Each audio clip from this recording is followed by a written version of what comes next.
તો આવતીકાલે દેશમાં ત્રીજા તબક્કાનું મતદાન છે અને ત્યારે આવતીકાલે આખા ગુજરાતમાં 25 બેઠકો ઉપર મતદાન થશે। મતદાન માટે વહીવટી તંત્ર દ્વારા તૈયારીઓને આખરી ઓપ અપાયો છે। ત્યારે ગુજરાતના અમુક આંકડા ઉપર નજર કરી લઈએ તો આવતીકાલે ગુજરાતમાં કુલ 4.97 કરોડ મતદાતાઓ મતદાન કરશે, જેમાં પુરુષની સંખ્યા 2,56,16,540 છે, જ્યારે 2,41,50,603 મહિલા મતદારો છે, જેમાં ભરૂચમાં સૌથી ઓછા 17,23,353 મતદારો અને નવસારીમાં સૌથી વધુ 22,23,550 મતદારો છે।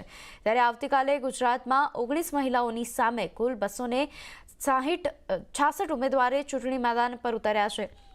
આ સાથે જ આ કાળઝાળ ગરમીને જોતા ચૂંટણી પંચે ખાસ તૈયારીઓ કરી લીધી છે। ઉલ્લેખનીય છે કે 28 વર્ષ પછી મે મહિનામાં પહેલીવાર મતદાન થઈ રહ્યું છે।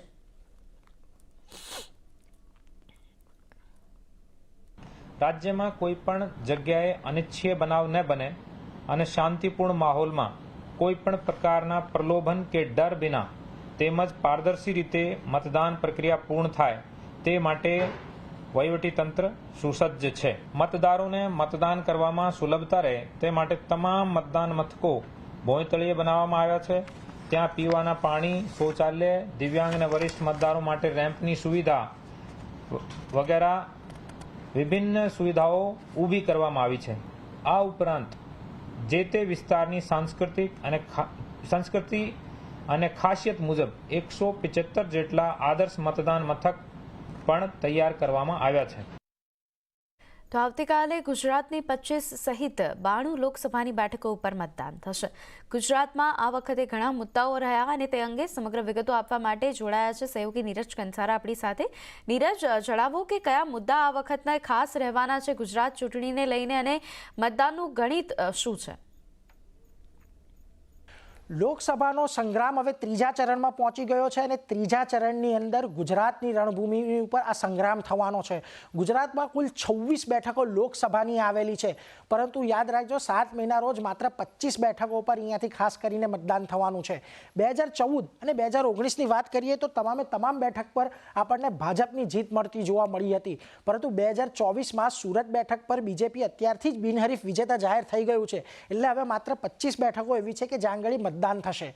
આની સાથે જ વિધાનસભાની 5 બેઠકનું પણ અહીંયાથી ચૂંટણી યોજાવાની છે, જે પેટા ચૂંટણી છે, જે સભ્યો કોંગ્રેસમાંથી ભાજપમાં જોડાયા છે અને એના પગલે જે સીટો ખાલી પડી છે ત્યાં હવે આપણને પણ મતદાન જોવા મળશે। ખાસ કરીને 26 બેઠક જે લોકસભાની છે એમાંથી 2 બેઠક એસસી અનામતની છે, જેમાં કચ્છ અને અમદાવાદ પશ્ચિમ આ 2 બેઠક આવે છે કે જ્યાં આગળ અહીંયા આપણને અનામત બેઠક રહેતી જોવા મળે છે એસસી માટે, અને 26 માટે જે 4 બેઠક છે એસટી અનામત માટેની છે કે જેની અંદર છોટા ઉદેપુર, દાહોદ, બારડોલી, વલસાડ આ 4 બેઠકનો ખાસ કરીને સમાવેશ થાય છે અને બાકીની જે 20 બેઠક છે એ જનરલ કેટેગરીમાં રાખવામાં આવી છે।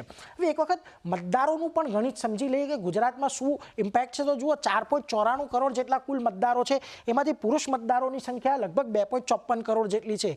2.39 કરોડ મહિલા મતદાર છે અને નવા મતદાર જે આ વર્ષે પહેલીવાર મતદાન કરવાના છે એની સંખ્યા 12.20 લાખ જેટલી છે।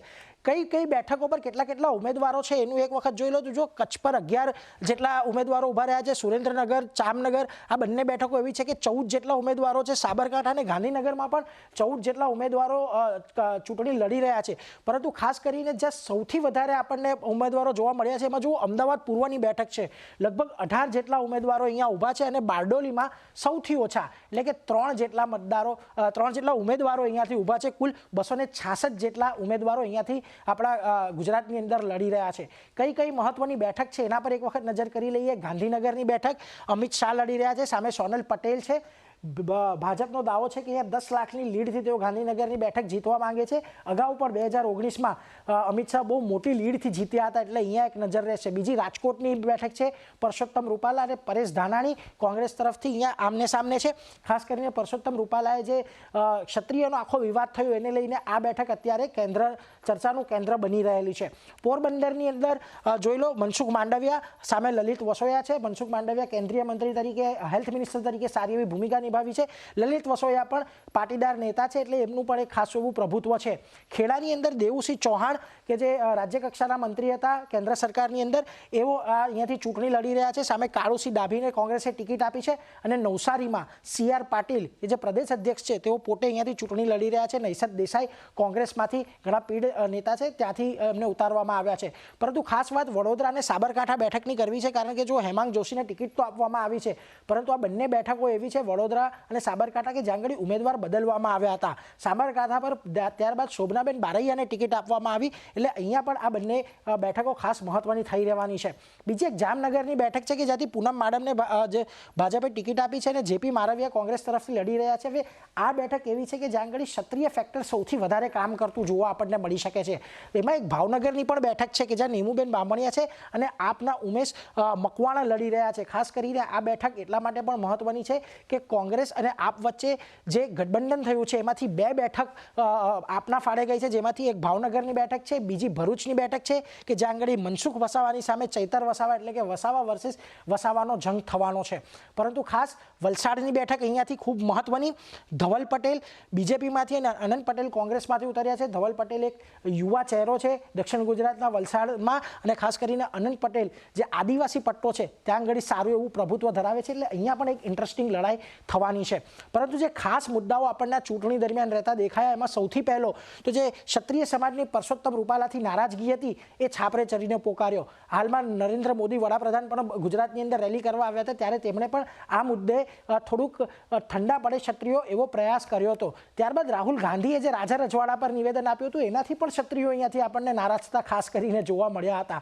અને બીજી તરફ ઉમેદવારી પત્ર ભર્યા પહેલા બંને પક્ષના કાર્યકર્તાઓમાં અમુક બેઠકને લઈને નારાજગી હતી, ઉમેદવારોને લઈને નારાજગી હતી. એને જ કારણે આપણે જોયું કે સાબરકાંઠા હોય કે વડોદરા હોય કે કોંગ્રેસમાં પણ ઘણી બધી ટિકિટો અહીંયાથી બદલતી દેખાય. એટલે આ મુદ્દો પણ એક મહત્વનો રહ્યો. અને સૌથી મોટો મુદ્દો કે વિપક્ષે અહીંયાથી મોંઘવારીના મુદ્દે ખૂબ પ્રચાર કર્યો છે એટલે એની પણ કેટલી ઇફેક્ટ આવે છે એ પણ આપણે જોવાનું રહેશે. પરંતુ એક વખત 2019ની વાત કરી લઈએ તો ત્યાં આગળ આપણને કુલ 66.8% મતદાન થતું જોવા મળ્યું હતું અને બીજેપીનો વોટશેર જે હતો એ 63.1% હતો. કોંગ્રેસનો પણ 32% જેટલો વોટશેર હતો.